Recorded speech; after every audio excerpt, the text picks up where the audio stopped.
Trump's attempted assassin had his search history revealed and included Gary TV. That can't be good. Maybe that's why I lost a subscriber too soon. Thomas Matthew Crooks, Trump's failed shooter and obvious Reddit moderator of anything anime related, has finally had his search history revealed. This comes after the vitamin D deficient assassin was also able to scale the roof of a building because there was no Secret Service members on it because it was too sloped. Now, I failed geometry. I couldn't find the slope. Y equals mx plus b, more like why is math a b for bit. Also, the treadmill I warm up on has more slope than that. Why are Secret Service officers scared of inclines?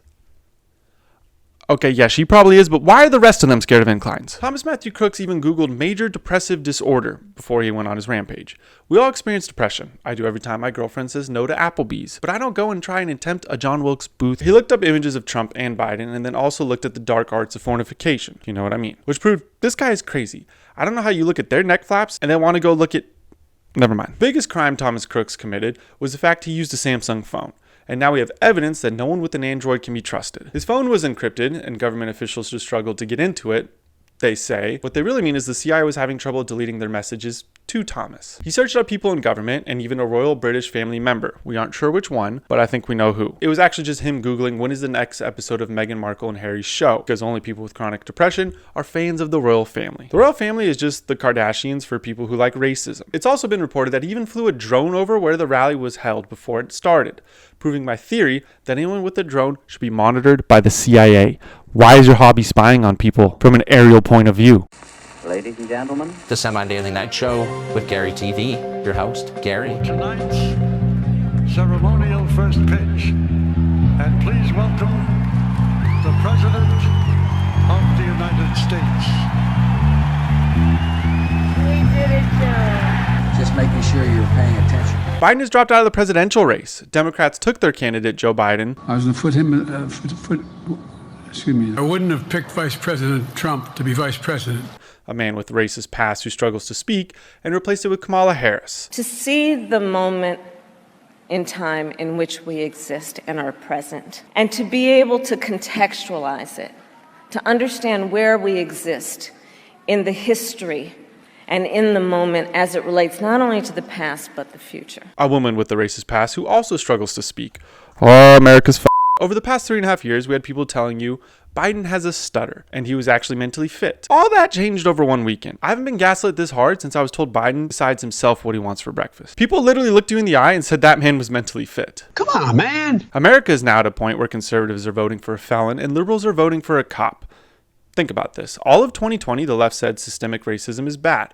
Fast forward 4 years, and now they're voting for someone who literally contributed to it. But it did seem like this was going to happen when it was announced Biden had the 2020 flu and was spotted wearing a mask less than I did. Oh, don't act like you always wore a mask too. You were still swiping on Tinder probably. Majority of people predicted this, unless you were Biden or people as mentally unfit as Biden.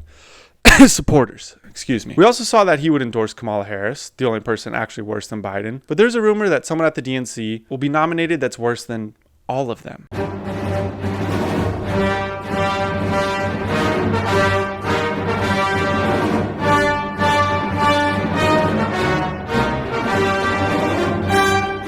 Here's all the reactions about the failed attempt on Trump getting hit that you missed, or Thomased.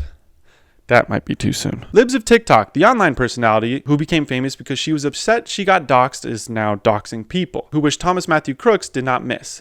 Being a victim of something and doing that very thing is ridiculous. I don't know who would do such a thing. Oh. She's a supporter of Israel, if you know what I mean. One individual found an older woman at her job at Home Depot who tweeted she wished Thomas Matthew Crooks didn't miss. A man with no job getting someone with a job fired is never a good look, especially when you claim to support free speech. Also, we know conservatives aren't in Home Depot. That's a joke, people. Calm down. Now, I haven't seen this many people get canceled for an opinion since the 2020 flu. It's weird times. We have people from the CIA going on to podcasts to tell us the CIA definitely didn't do this. But it gives the same feeling when a car salesman tells you that they're giving you the best deal. Fauci, who's only an expert on hiding his true identity of being a garden gnome, now believes he is a combat trauma doctor and said the injury is superficial. So was the virus you shut down the whole country for. This is why you never trust a man under 5'8". Sorry, short kings. But we have more of a medical examination of Trump's ear from the left than the blatant dementia of Biden. The attempt against Trump enraged a lot of patriots like Ian Miles Chong, the Indonesian man that doesn't live in America. That dude exports more hate than he imports Uber Eats to his house. One patriot mad was Kid Rock. Now, I like Kid Rock. My thoughts are short, and I've also smoked funny things. But Kid Rock isn't scary. The only thing that's scary about Kid Rock is the withdrawals he would get if he doesn't drink for one day. And the left is finally now admitting they think the government can do evil things and host false flag events. Wait until they hear about 9/11.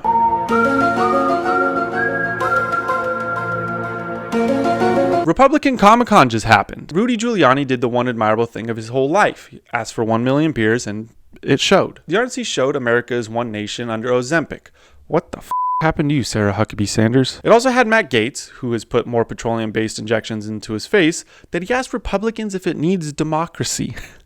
Amber Rose spoke as one of the first guests, and conservatives were upset. Matt Walsh, the dude who's so chronically bad at being liked by females, he made a whole documentary asking what they are, had the worst take of them all, and insulted Amber Rose for coming into their party, because turning away potential voters is always a good strategy to win. It's hard to expect anyone from the Daily Wire to have a good point. We all go through the phase of listening to the Daily Wire. We start with Ben Shapiro and realize I don't actually want to buy a cup that says leftist tears, because no one who makes Poning the Libs their identity is actually fun to talk to. And then from there you realize everybody at the Daily Wire actually sucks, except her. She's pretty funny, actually. CNN was there, and they finally asked a helpful question. Well, someone in the background of CNN did. But the RNC brought in some diversity by bringing in a man with bleached hair and a fake tan to lead. What the hell is that?